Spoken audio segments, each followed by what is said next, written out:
it's Sharon with Southernbellahome. Thank y'all for coming by to see me. Today you find me in my little potager garden at my favorite time of day. It's morning, it's cool, it's still a little bit misty outside. The sun is just starting to come up right over there in that pasture next door. And most of my family's still sleeping. It's just me out here. It's quiet and I love it. It's such a kind of restorative time for me. Today, I want to talk to you about how to grow as much food as possible in as small a space as possible. And I want to tell you about how I am going about doing that this year.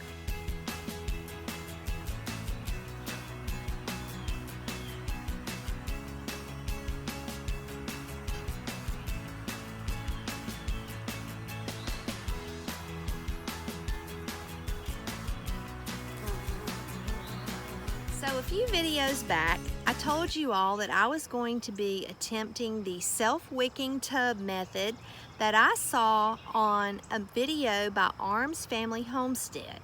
Now he was referencing some information that he received from a gentleman who has a YouTube channel called Gardening with Leon. He is an expert at these self-wicking tubs. It was so interesting to me because I don't know about you, but I was a little bit aggressive with my seed starting this year. And I had quite a few leftovers after I planted my raised beds. I still had a lot of seedlings, all kinds of seedlings. And so it broke my heart to think about not having a space to put those in the dirt and have them grow food for our family. Now, let me stop for a minute and explain something too. You hear me refer to this garden as a potager. Now, that sounds like a fancy word, and that's not why I call this a potager garden.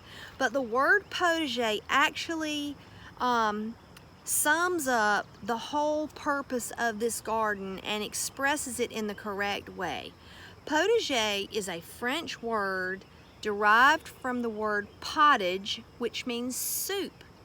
The French gardener who had his little pottage garden would go to that garden every day to determine what he would be preparing or what she would be preparing for her family for the evening meal or for the noonday meal. And whatever was on the vine, that's what went into the pot, thus the word pottage. That was really my intention for this garden this year. Now, it's a good sized space, but my main goal and objective was for us to eat fresh produce in the spring, in the summer, and hopefully in the fall. And any excess that I have, I will be canning and processing. I am an avid canner. I've canned and put up jellies and relishes and pickles and jams and all of those things. I've done freezing and blanching, all of those things for as long as I can remember. Some of it I've gotten from my own garden, but a lot of it I got from local farmers, and I feel really good about supporting local farmers who can produce, fields of corn and fields of strawberries and lots of beans that I don't grow, things like that.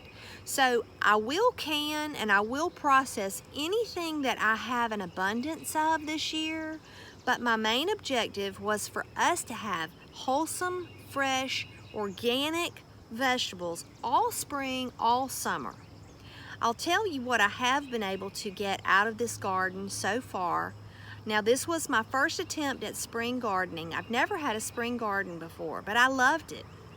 We were able to eat turnip greens and kale, Swiss chard, 2 or 3 different types of lettuce, carrots, and my garlic and onion planting, it left something to be desired. I didn't know how to go about planting my little bulbs, but I've learned. But anyway, I turned that into a garlic and onion powder, and I have a video on that I'll link below. So we had quite a bit of food that we ate from the little potager during the spring. So far this summer, we've had the Pattison golden mulberry squash, and we've had tons of sweet peas and sugar snap peas. And that's the main things that we've harvested so far from this summer. Well, the sweet peas I really planted in the cool, but they just kept producing and kept producing. But so far we have really a lot of tomatoes on the vine. We have zucchini on the vine. We have pumpkins and more squash coming. I have peppers on the vine. I have, I'll show you what else I have growing in the pots. But so we are really embracing the idea of the potager garden. I come out to this garden, I pick what I'm able to pick, and I plan my meal or my side itams around what is fresh and what is growing. So I hope that clears that up for any of you who might be wondering why I'm calling it a potager garden. Now, one day I would love to have a big in-ground garden. But our focus this year was this particular area of our homestead because the ground was like rock hard clay. And it would have taken years of soil amendment to be able to plant in the ground here. So a way for us to start producing some of our own food immediately was raised beds. And it has worked perfectly, but that way on our homestead we have a pasture, and there's a spot behind our pond that is extremely fertile. And I would love to have a spot down there, maybe next year, I don't know, but to have a big in-ground garden to grow bigger quantities of things that I can put in the freezer. But that's a maybe. Don't know if that's gonna happen or not. So I'm making the best use that I can of this area that we worked so hard on, and now I'm gonna take you and show you what I have growing in the pots, show you how it's progressing, and you guys can tell me what you think and tell me if I've made mistakes putting these things together. I don't know, I'm just experimenting with this, and my goal was to put as much food in these things that I thought could grow as companions, and we're gonna just see what happens. This is experimental, and next year I can do it the same or I can do it differently. But we'll find out together, because I'm gonna show you as I begin to harvest. I'm gonna show you what I get, how it does, is it healthy, is it overcrowded? I don't know, we'll see together, okay? So just to give you an idea of where I have these pots, I'm going to pan around the garden and show you where I have them located. So here is the grapevine arbor that I showed you a video of how we made the grapevine arbor. And right here on this first fence is where I have a row of the self-wicking tubs. So in every single tub, I have a tomato plant that I plan on securing to the fence next to it. Instead of having to have a cage, I'm just going to be tying it up to the fence all the way down. I have Brad's atomic grapes. Good morning, boys. You found me, didn't you? I'll feed you soon. Oh, you better get out of that. Get out of that. Get out of that. Okay, so everyone has a tomato. I have also put about 3 plants of sweet corn in each bucket. So we have sweet corn, and then I got these seeds at the Shindig in the seed exchange, and these are called luxury pie squash. So I don't really know anything about it. It wasn't in a store seed pack. It was from some individual who had saved seeds. If you were the person who bought the luxury pie squash, comment below and let me know, because they're growing and they're looking pretty. I also have some pole beans let's see, I think this is a pole bean. And now something has chewed up this little piece of kale I put in here. This was just a little leftover seedling, and something is having a field day there. I'm fixing to throw a beer party for my slugs and get rid of some slugs. If y'all don't know about that, you can put beer in jar lids and sink it down in your soil, and it will attract the slugs and they will get in there and die. Now here's another thing I did. I put runner beans.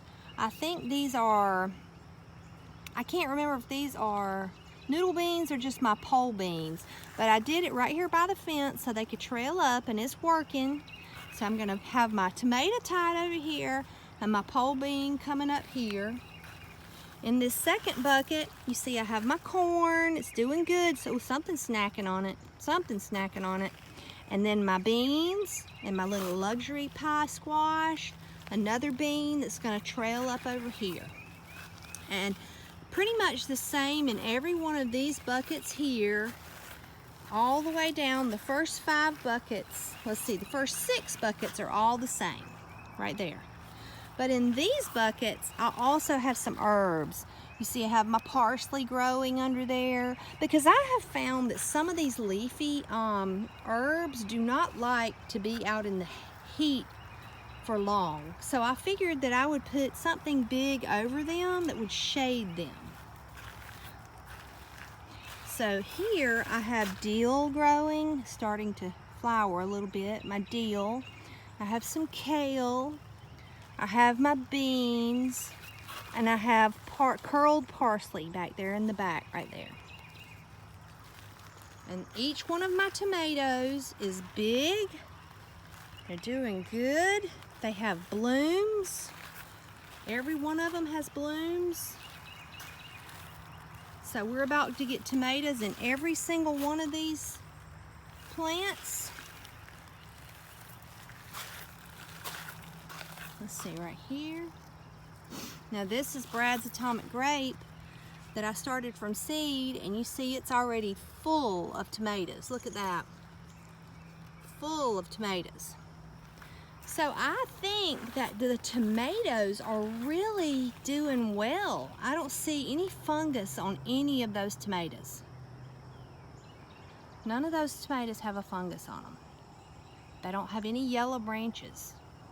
I see some yellow on that one squash right there. Like I told y'all, the squash has been really suffering in this extreme heat. Y'all can let me know, is that a thing? Have y'all had your squash, any of you southern gardeners, have you had that problem with your squash? Okay, so here is a row of the self-wicking tubs. Then I also have them going down that back wall of the fence and right here on the front. Now, I just put these in the pot a couple of weeks ago. These are sweet potatoes that we got from Ben and Andrea at the Shindig from VW Family Farms. They were giving out sweet potato starts. So these are doing good, but I have another bucket that is doing phenomenal, but these got planted later. And then I have tomatoes here. This one just has 2 tomatoes, but you can see, look at that. Look at all those little blooms. This one doesn't have blooms on it yet, but I think it's doing good. It looks happy. 2 more tomatoes down here. This one's full of blooms. Oh, and we have a little tomato there. And then let's see this one. This one's got blooms and tomatoes. So this one's ready for me to tie it up to the fence. Now, I wanted to tell y'all about this. This is a zucchini. Now, I want to show you this right here. You see that? This was a zucchini plant that was in a crowded area in one of my boxes. I broke all the growth off but like one leaf. I pulled it up and I stuck it over here in this bucket, and every bit of this is new growth that came out on this zucchini. And I did it on another plant too, and I'm gonna show you. It was just a last-ditch effort to save this plant, and it looks like it worked, because we have 1, 2, 3. Oh my goodness, there's tons of blooms in there. I don't know if you can see that. So it looks like it worked. Another bucket with the sweet potatoes from VW Family Farms. So that looks like that's doing good. And then over here I have, look at all the blooms on this one. This one must be a Berry's Crazy Cherry. And then I think this is a Rutgers. Blooms there. And I have a little squash. No, that's a little bean plant. It's looking kind of bad. I better check on it. And this is where I pull up anything I see that's yellow in the evenings. Now this is sweet peas. I pulled out all my sweet peas yesterday evening. I just got rid of them because I'm tired of dealing with them. So I made me a pile, and that'll go to my compost pile later today. So here is that other zucchini that I was telling y'all I broke off all the branches, broke them all off except for one leaf, stuck it in this pot, and look how it has come back. And I've got baby zucchini. See the little baby zucchini there? And over, I've got several blooms. So it's loving its little spot. And so that's, I don't know if there's any kind of gardening evidence that that's true, but y'all, I'm just telling you, it had like mildew on it.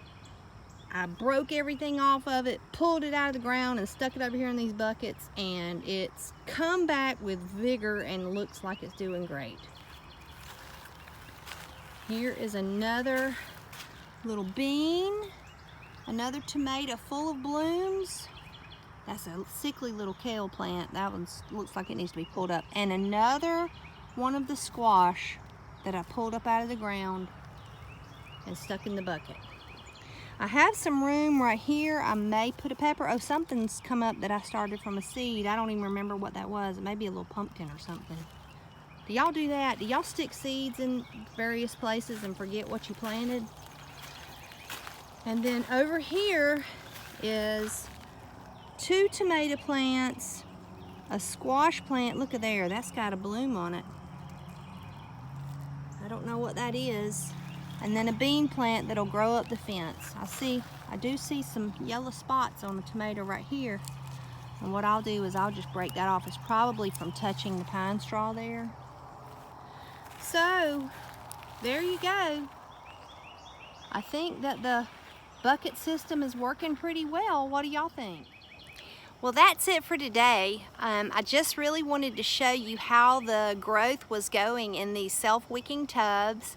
I wanted to show you all what I had planted in them. It could be a massive failure, it could be a massive success. I don't know yet, but we're gonna find out together, because I'm gonna show you the progress of these tubs. I'm gonna show you my successes and my failures. I may have them way overcrowded, or they may love being planted this closely. I don't know. So far, everything's green and growing and has blossoms and fruit, so it looks like so far so good, but we'll find out together.